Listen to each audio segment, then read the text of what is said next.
আপনারা দেখছেন DP news, খবরই জীবন। শ্রাবণী মেলা উপলক্ষে বিনামূল্যে স্বাস্থ্য পরীক্ষা শিবির ও জলছত্রের সূচনা হল বৈদ্যবাটি রথতলা এলাকায়। হুগলি শ্রীরামপুর সাংগঠনিক জেলা তৃণমূল কংগ্রেস এবং জেলা জয়হিন্দ বাহিনীর উদ্যোগে শনিবার সূচনা হয় এই শিবির থেকে তারকেশ্বর যাওয়া পুণ্যার্থীদের জল বাতাসা তুলে দেওয়ার পাশাপাশি পুণ্যার্থীদের চিকিৎসা সংক্রান্ত সমস্যার পাশে থাকবে কর্মীরা। চাঁদদানির বিধায়ক অরিন্দম গুইন, বৈদ্যবাটি পুরসভার পিন্টু মাহাতো, জয়হিন্দ বাহিনীর সভাপতি সুবীর ঘোষ, সাংগঠনিক যুব সাধারণ সম্পাদক অপরূপ মাঝির পাশাপাশি বৈদ্যবাটি পুরসভার অন্যান্য পুর সদস্যদের উপস্থিতিতে সূচনা হওয়া এই শিবির আগামী 1 মাসব্যাপী পুণ্যার্থীদের পরিষেবায় থাকবে। পুরপ্রধান পিন্টু মাহাতো বলেন, পুণ্যার্থীদের সুবিধার্থে এই জলছত্র শিবির এবং স্বাস্থ্য শিবির, পুণ্যার্থীদের পাশে থাকতে এই উদ্যোগ। একইভাবে পুণ্যার্থীদের সমস্ত রকম সহযোগিতায় কাজ করেছে বৈদ্যবাটি পুরসভার কর্মীরা। এই ধরনের উদ্যোগে খুশি পুণ্যার্থীরা। 19 তারিখ থেকে ভিড়টা শুরু হয়, তাই আমরা যেমন পৌরসভার পক্ষ থেকে শ্রাবণী মেলায় যে সমস্ত তীর্থযাত্রীরা আসবে তাদের সমস্ত রকম সুবিধার ব্যবস্থা করেছি।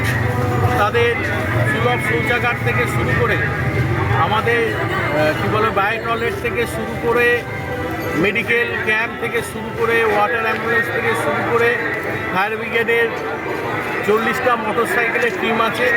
তার সাথে প্রশাসনের পুলিশ প্রশাসন যেমন স্টাফ আছে এবং প্রায় 350 সিভিক ভলেন্টিয়ার আছে। আমাদের ওয়াটার অ্যাম্বুলেন্সের ডাক্তার আছে। সরকারিভাবে যা যা ব্যবস্থা নেওয়ার আমরা নিয়েছি এবং দলগতভাবে প্রতি বছরই আমরা আমাদের শহরে বিভিন্ন ক্যাম্প করে থাকি, যে ক্যাম্পের মাধ্যমে আমাদের শহরে রাজ্যের বিভিন্ন জেলা থেকে এবং দেশের বিভিন্ন রাজ্য থেকে, এমনকি বাংলাদেশ প্রতিবেশী দেশ বাংলাদেশ থেকে অনেক তীর্থযাত্রী আসে।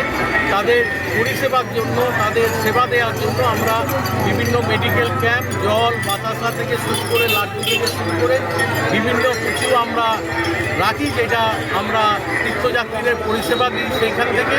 সেরকম আজকে আমাদের 2টো ক্যাম্প এইখানে উদ্বোধন হচ্ছে। অপরূপ মাঝির নেতৃত্বে এইখানে একটা ক্যাম্প হচ্ছে যুব কংগ্রেসের। আমরা সরকারের পক্ষ থেকে এবারে রাজ্য সরকার বিভিন্ন রকম ব্যবস্থা নিয়েছে। রাজ্য সরকার নিজের দায়িত্বে 8খানা দপ্তরের মন্ত্রীকে এই মেলা পরিচালনা করার দায়িত্ব দিয়েছে, যেখানে মন্ত্রীরা থাকবে, বিধায়ক থাকবে, পৌরসভার কাউন্সিলররা থাকবে, প্রত্যেকে উপস্থিত থাকবে এবং দলগতভাবে দলীয় কর্মীরা, ছাত্র যুবরা শনিবার রোববার প্রতিদিন ক্যাম্প করবে, যাত্রীদের যে কোনো অসুবিধে না হয় এবং বিভিন্ন রকম পরিষেবা দেওয়া হয়।